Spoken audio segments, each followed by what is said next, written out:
غامدی صاحب الموارد institute of Islamic sciences کے بانی صدر رہے۔ اس کے علاوہ انہوں نے اسلامی نظریاتی کونسل میں 28 جنوری 2006 سے چند سال تک پاکستانی حکومت اور پارلیمنٹ کو اسلامی معاملات تک قانونی مشورت دیتے ہوئے خدمات سر انجام دیں۔ غامدی صاحب نے سول سروس اکیڈمی میں 1979 سے 1991 تک ایک دہائی سے زائد عرصے تک اسلامیات پڑھائی۔ ادبی پہلو کے ساتھ ساتھ جہاں ان کی ذاتی شخصیت کا تعلق ہے تو غامدی صاحب جیون شاہ عارف والا پنجاب پاکستان میں محمد شفیق کے نام سے پیدا ہوئے۔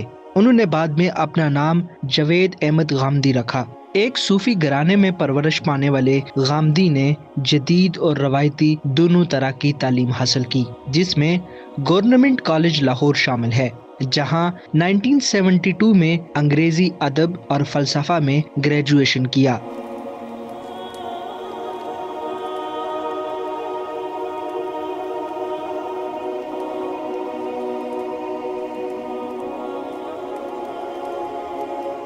غامدی صاحب کے فکری سفر کا آغاز ادب اور فلسفے سے مذہب کی طرف منتقلی اہم پہلو ہے، جو حمید دین پرائیگی تخلیقات اور امین احسن اصلاحی سے ملاقات کے بعد اصلاحی صاحب کی رہنمائی میں غامدی صاحب نے اسلامی مضامین کا مطالعہ کیا، بشمول تشریع اور اسلامی قانون۔ ابوالعلی مودودی کے ساتھ ان کی وابستگی نے ان کے ابتدائی نقطہ نظر کی تشکیل میں اہم کردار ادا کیا۔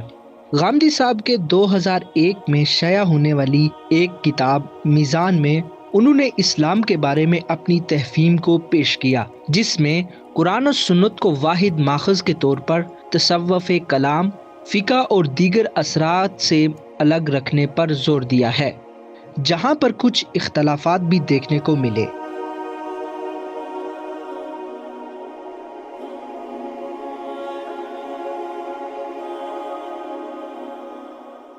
جو ہم ابھی آپ کو بتائیں گے کہ اسلام اینڈ ڈائیورسٹی کی سائٹ پر 23 مارچ 2023 میں شائع ہونے والے ایک آرٹیکل میں، جس میں کافی اختلافات دیکھنے اور پڑھنے میں آئے ہیں، اس میں یہ کہا گیا ہے کہ جاوید احمد غامدی نہ صرف حدیث کے منکر ہیں بلکہ وہ اسلام کے متوازی مذہب کے علمدار ہیں۔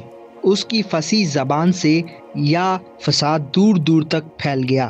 اسے الیکٹرانک میڈیا کی مدد حاصل ہے اور اس پیغام کو بڑے پیمانے پر فروغ دیا جا رہا ہے، گویا یہ خوشخبری کی سچائی ہے۔ اس کے علاوہ جاوید احمد غامدی صاحب کو حدیث کا منکر کہنے کی کئی وجوہات ہیں، جس میں شامل حدیث کے لیے ان کے اپنے اصول ہیں، پھر انہوں نے ہزاروں صحیح حدیث کا انکار کرتے ہوئے حدیث سنہ کی فنی تعریف ہی بدل دی۔ اسے سمجھنے میں آسانی پیدا کرنے کے لیے وہ رسول سے منقول کسی صحیح حدیث کو اسلام میں دلیل کے طور پر نہیں مانتا۔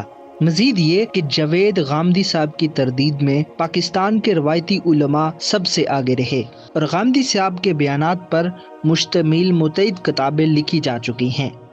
ایک وقت آیا کہ جب غامدی صاحب نے اپنے بانڈ زمین کی وجہ سے جلاوطنی اختیار کی، جسے علماء نے تیار کر رکھا تھا۔ اب وہ امریکہ کے ڈیلس میں مقیم ہیں۔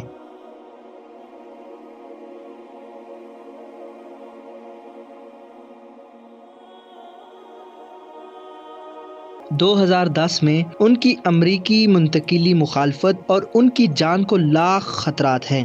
ان کی امریکی منتقلی کو بھی کچھ تنقیدی وجوہات کی وجہ سے انہیں اسلام کو جدید لیسنز کے ذریعے پیش کرنے کے لیے وقف بھی کیا، بلکہ یہ ابھی بھی جاری ہے۔ اکثر ٹیلی ویژن پروگراموں اور مختلف میڈیا چینلز کے ذریعے سامعین کے ساتھ مشغول ہیں، جس میں دیکھا جا سکتا ہے کہ ان کا نقطہ نظر تھوڑا جدتی پہلو اپنے آپ میں سموئے ہوئے ہے۔